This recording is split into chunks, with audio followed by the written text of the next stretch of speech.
Hi, വൈകുന്നേരമായിട്ട് നമുക്കൊരു കൊഴുക്കട്ടൻ കൂട്ടി ഒരു ചായ കുടിച്ചാലോ? മഴയൊക്കെ അല്ലേ. അപ്പോൾ ഏതായാലും നമ്മളത് അതിനായിട്ട് ഗോതമ്പൊക്കെ നല്ല കുഴച്ചെടുത്തതാ ഉരുട്ടി ഉണ്ടാക്കുകയാണ് കേട്ടോ. പിന്നെ ഇതാ കുറച്ച് തേങ്ങ കൂടി ചിരവിയുണ്ട്. പിന്നെ ഇതാ ചീഞ്ചട്ടി അടുപ്പത്ത് വെച്ച് ചൂടായിട്ട് വെള്ളം ഒഴിച്ചു കൊടുക്കുകയാണ് കേട്ടോ. മക്കൾക്കും രമേശേട്ടനൊക്കെ ഇത് ഭയങ്കര ഇഷ്ടമാണ് കേട്ടോ. അപ്പം അതാ വെള്ളം ഒഴിച്ചു കൊടുത്ത് നമ്മൾ വെള്ളം നല്ലോണം തിളച്ച് വരുമ്പോൾ നമ്മൾ ഉണ്ടാക്കി വെച്ച ഗോതമ്പ് ഉരുട്ടി ഉണ്ടാക്കിയതും കൂടെ അതിലേക്ക് ചേർത്ത് കൊടുക്കട്ടെ. നമുക്ക് ഏത് ഷേപ്പ് വേണമെങ്കിലും ആക്കാം കേട്ടോ. ഞങ്ങൾ ഈ ഒരു ഷേപ്പിലാട്ടോ ഉണ്ടാക്കിയിട്ടുള്ളത്. അപ്പോൾ അത് നല്ലോണം ഒന്ന് ഗോതമ്പ് ആ ഉരുട്ടിയതൊക്കെ നല്ലോണം ഒന്ന് വെന്ത് വരുമ്പോൾ നമുക്കിതാ കുറച്ച് തേങ്ങ കൂടി ചിരവിയത് ഇട്ട് കൊടുക്കാം കേട്ടോ. പിന്നെ അതും കൂടി നല്ലോണം ഒന്ന്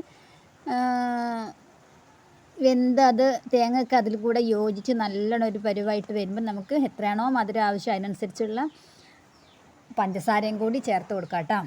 അങ്ങനെ പഞ്ചസാരയും ചേർത്ത് നല്ലോണം ഒന്ന് തിളച്ച് കുറച്ച് കുറുകി അത്യാവശ്യം കുറുകിയാൽ മതി. നല്ലോണം കുറുകി കഴിഞ്ഞാൽ അത് ചൂടാറുമ്പോഴേക്കും പിന്നെ നല്ല ടൈറ്റായിപ്പോയി.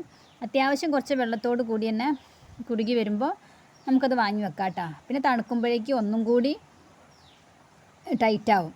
ഇത് കുട്ടികൾക്കൊക്കെ ഭയങ്കര ഇഷ്ടമാവും കേട്ടോ. നല്ല ടേസ്റ്റാണ് കഴിക്കാൻ. അപ്പോൾ എല്ലാവരും ഒന്ന് ട്രൈ ചെയ്ത് നോക്കണം, എന്നിട്ട് അഭിപ്രായം പറയണം. അപ്പോൾ ഇതാണ് കേട്ടോ ലാസ്റ്റ് പരുവം. അപ്പോൾ ഓക്കെ, ബായ്.